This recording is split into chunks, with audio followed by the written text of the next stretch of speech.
शबरी माता के नाम से सारा संसार भगवान के नाम को जानता है।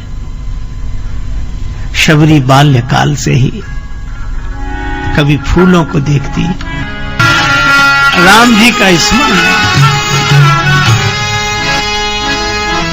लेकिन बड़ी कठिनाई, भक्तों के बीच में भक्ति बढ़े। कबीरा तेरी झोपड़ी गलकट्टों के पास, जो करेंगे सो भरेंगे, तू क्यों हो तो उदास। बड़ा मुश्किल है केर बेर का संग। कबीरदास जी बैठे, बगल में वेश्या की हवेली। अब उसी समय वहां नाच गान हो, इधर कबीरदास जी झीनी झीनी बीनी चदरिया। उनका ये बाबा जी की वजह से बहुत डिस्टरबेंस होता है। किसी ने कहा संत के पास है क्या, घास की झोपड़ी आग लगा तो भाग जाएगा।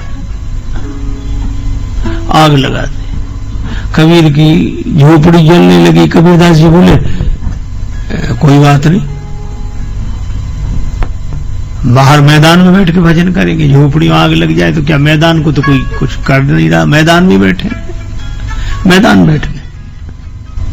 भगवान की लीला ऐसी, हवा चली, घास फूस के झोपड़े उसकी हवेली पे गिरे, आग लग गई, सब भाग गए। अब वो आई, चरणों में गिर गई, बाबा बचाओ बचाओ। बाबा बोले हमारा तुम्हारा झगड़ा ही नहीं है, तुम तो आराम से बैठो। हानि लाभ होते रघुनाथ की कृपा से, सब मोही मानवों को माथ ठोक हाथ मलने दे। बाबा मेरा सब जल जाएगा, बचा लो। बाबा बोले मैंने कुछ किया ही नहीं। तो फिर कबीरदास जी बोले तेरे यारों ने मेरी झोपड़ी में लगाई आग, अब मेरे यार के भी जरा अरमा निकलने दे।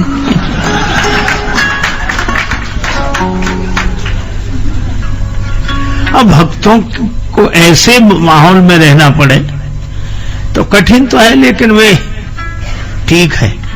लेकिन अगर भक्तों का माहौल मिल जाए, अब शबरी माता अकेली और पूरा वातावरण प्रतिकूल। मां ने पति से कहा कि बालिका तो वैराग्यवती है, भक्ति मूर्ति है। पिता ने कहा विवाह करा दो तो वैराग्य ठंडा पड़ जाएगा। ठीक है, सुयोग्य वर खोज लिया, तिथि तय हो गई, आज से तैयारी शुरू हो गई, कल बारात आने वाली थी। आज मां शबरी को नहला धुला के श्रृंगार करा रही थी। उलझी हुई जटाएं आज तक नहीं सुलझाई थी, आज सुलझा रही थी। मां ये तैयारी क्यों कर रही हो? बेटी कल तेरा विवाह है, और ये इतनी जो जंगली जंतु बंद किए हैं कमरे में, ये तेरे बारातियों को भोजन कराया जाएगा, इनका मांस। शबरी कांप गई, छोड़ छोड़ माता मैं मांग ना कढ़ाऊंगी, भगवान का भजन करूंगी। भागी और जाते जाते कमरे का द्वार खोल दिया। सारे पशु पक्षी प्राण बचाकर भागे और सबके हृदय से आवाज निकली, शबरी तुमने हमें मुक्त किया है, भगवान तुम्हें मुक्त करेंगे।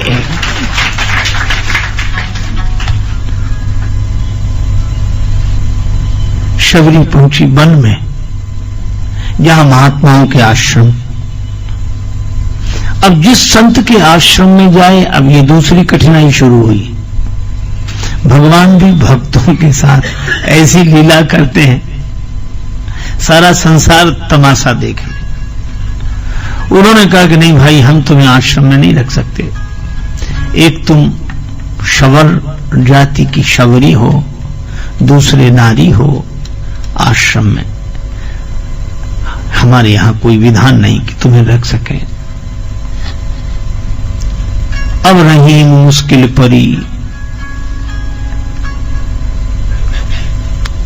किससे कहें कैसे दिवस सिरात, और मीन वियोग न सह सके, नीर न पूछे बात। घर में रह नहीं सकती शबरी, और महात्माओं के यहां आश्रय नहीं। सबने मना कर दिया। शबरी एक वृक्ष के नीचे बैठकर रोने लगी।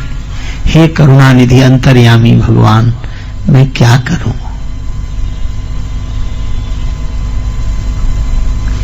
भीतर से प्रेरणा हुई, सेवा करो। सेवा? मुझे तो आश्रम में प्रवेश तक नहीं करने देते, सेवा कैसे करूं? जब सभी सो जाएं तब रात्रि में सेवा करो। दिन भर तो किसी वृक्ष के नीचे पड़ी रहती, फल फूल खा लेती। रात्रि को जब सब सो जाते तो आश्रम में झाड़ू लगाती, जल भर के रख देती। सवेरे ब्रह्मचारियों को समिधा लानी पड़ेगी हवन के लिए, रात्रि को ही समिधा लाकर रख देती। पूरी तैयारी करके और जैसे ब्रह्म बेला आती उसके पहले भाग जाती। अब ब्रह्मचारी जागे तो सारी तैयारी, समिधा और झाड़ पौंछ जल। ये कौन है जिसकी सेवा तो दिखती है पर सेवक नहीं दिखता? सेवा दिखती है, सेवक नहीं दिखता। आज सेवक दिखते हैं, सेवा नहीं दिखती।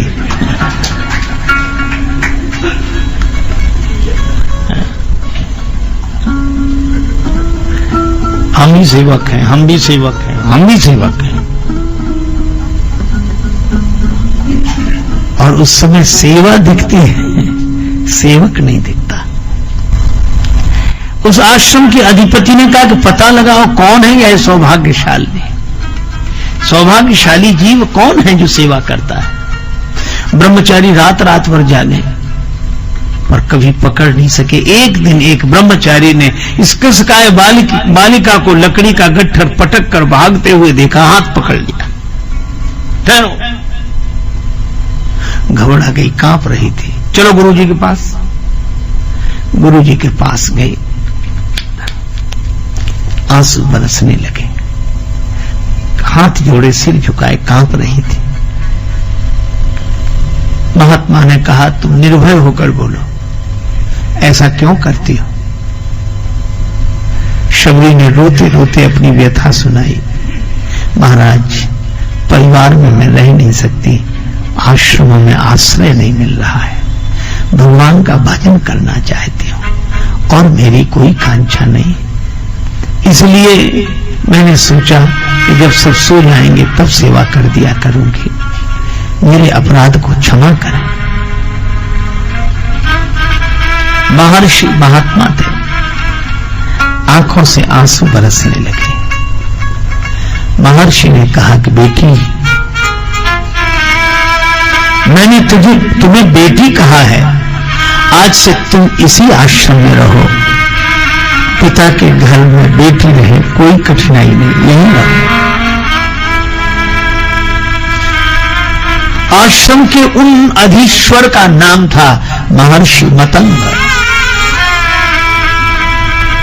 शबरी प्रसन्न हुई, लेकिन कहा कि फिर ये समाज वाले आपको जीने नहीं देंगे, ये आग्रही परंपरा वाले बहुत हैरान करेंगे, बहुत परेशान करेंगे, नियमों की दुहाई देंगे। महर्षि ने कहा कि मेरा नाम मतंग है, और मतंग हाथी को कहते हैं। हाथी ने कभी भौंकने वालों की परवाह नहीं की है। कोई कैसे ही भौंके, कितने ही भौंके।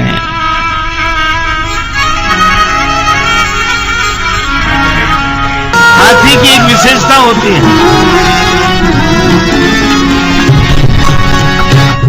आज भी मैं कह सकता हूं कि भारतवर्ष का वैभव देखना हो तो बड़े बड़े शहरों, और भारत की भक्ति श्रद्धा देखनी हो तो गांव में देखो।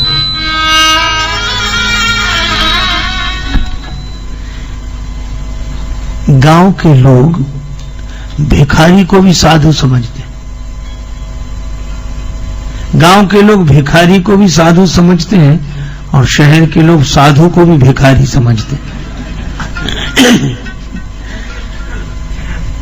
गांव में एक हाथी आ जाए, जितने गांव के वयोवृद्ध हैं सब हाथ जोड़कर खड़े हो जाएंगे। छोटे छोटे बच्चों से हाथ जोड़ो, गणेश जी हाथ जोड़ो, जय हो गणेश जी महाराज, गणेश जी महाराज। गांव भर के वृद्ध हाथ जोड़े खड़े होंगे। और मुझे लगता है कि शायद हाथी के अलावा और कोई पशु हो जिसके इतने हाथ जोड़े जाते हों जितने हाथी के जोड़े जाते हैं। लेकिन दूसरी विडंबना भी है। ये तो सही है कि जितने हाथ हाथी के जोड़े जाते हैं किसी अन्य पशु के नहीं, लेकिन दूसरी विडंबना यह है कि जितने भौंकने वाले इसके पीछे पड़ते हैं। गांव भर के कुत्ते भौंकते हुए भाऊ भाऊ करते पीछे। अच्छा, हमें आज तक ये बात समझ में नहीं आई कि कुत्तों को हाथी से क्या परेशानी है। अगर कुत्ते हम लोगों की भाषा समझ पाते तो पूछते जरूर, और कुत्ते शायद यही उत्तर देते कि हमें हाथी से कोई परेशानी नहीं है, फिर क्यों भौंकते हुए इसके पीछे पड़े हो। तो कुत्ते यही कहते कि हमें तो इसके आगे जो हाथ जोड़े खड़े हैं वो सहन नहीं हो रहे। और यह बात सही है कि जिसके आगे हाथ जोड़े लोग खड़े होंगे भौंकने वाले उसी के पीछे पड़े होंगे। जिसकी स्तुति होगी निंदा उसी की होगी। स्तुति नहीं तो निंदा नहीं, और स्तुति तो निंदा। हाथ जोड़ने वाले खड़े होंगे तो कुत्ते भौंकते हुए पीछे पड़े होंगे। अच्छा, किसी कुत्ते में इतनी हिम्मत नहीं कि हाथी के आगे आके भौंके, कभी नहीं भौंकते। आगे आके भौंकते नहीं, पीछे भौंकना बंद करते नहीं। लेकिन हाथी की चाल में मस्ती बनी रहती। क्यों? क्योंकि हाथी हाथ जोड़ने वालों के पास ठहरता नहीं है और भौंकने वालों की ओर मुड़कर देखता नहीं है।